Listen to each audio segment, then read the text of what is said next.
Meron ganyan. Kasi parang tayo. Tayo. Ay, ito, patikim.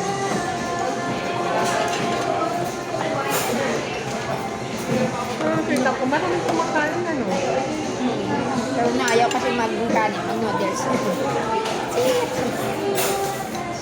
Sarap naman yung lasa niya. Matamis.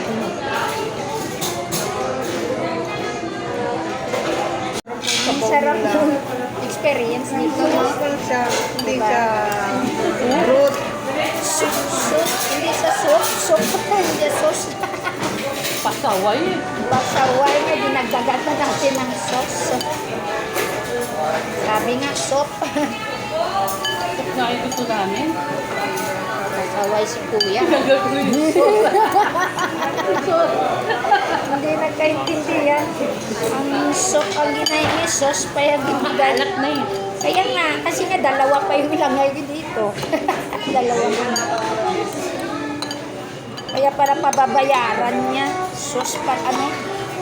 Soup, sauce pala yun, di sauce. Ayan, bota. Lagyan ko na lang ito. Lagyan mo dito para medyo hindi masyadong matamis. Hindi matamis. Kasadya lamang ka. Oh, let's see. Pero Kasi kasi- yung soup din yung noodles sa kasi yung kinain namin sa Japan. Ang sarap-sarap eh.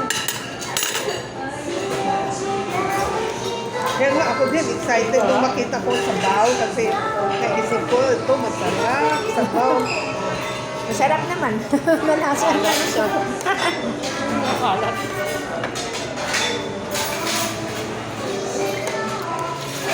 Dalang dagdag pa. Kain naman ko ito. Mamawala ng alat. Dagdag ko. Ayan. Wala na lahat siya. Wala na alat. Ulit-ulit siya soup base. Sauce base. Ilang beses na sinabi sa kanya eh. So namin sabaw eh. Soup. May bayad po, ma'am.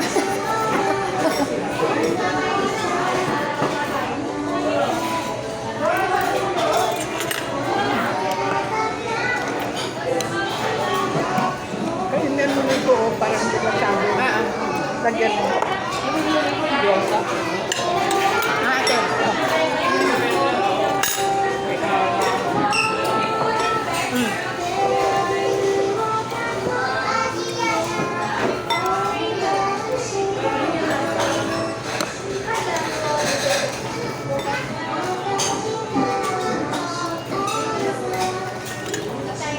Ano ang nakarating sa kanya? Kagabi. Sabi niya. Kasi napunta kami sa, normally umaga ako eh, after breakfast, ihatid. Pero pupunta kami kasi sa Cubao, yung Art Island ba yun? Art time. Pero sa Cubao na, nung before kami umalis, naisip ko, ba't pa ko kasama pa ulit? At lagi tayo na, tapos ihahatid na naman ako next day. Kaya naman lang ako ba na? Babalik pa ulit. Anong may mga negosyo sila yung panahon nilang ilang araw sa atin na tapusin. Kasi sumasama kayong mama, yung anak, nag-drive sa amin. Minsan yung asawa ng inaanak ko. So, tatlo silang naaano. Minsan driver lang, pero kung minsan gusto din niya siya mag-drive. Kasi kasama kami.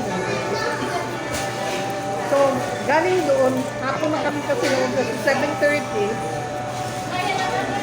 8, gano'n. Pagkatapos namin, kumain nga kami doon sa Chinese na pagkadami dati, pagkain na mukha na ako malula sa pagkain. Kaya nawawalan ka ng gano'n. Tapos, saka ako natin. So, next day, hindi na kami nagmadali. Nalula. 9 o'clock, saka kami umalis ng bahay na binundo po sa mga church. Saka pumunta kami ng Visoria. Ano? Nagpunta tayo binundo din ng Visoria. Tapos, balik sa bahay. Busog lang tayo. O, diba? Ayaw mo.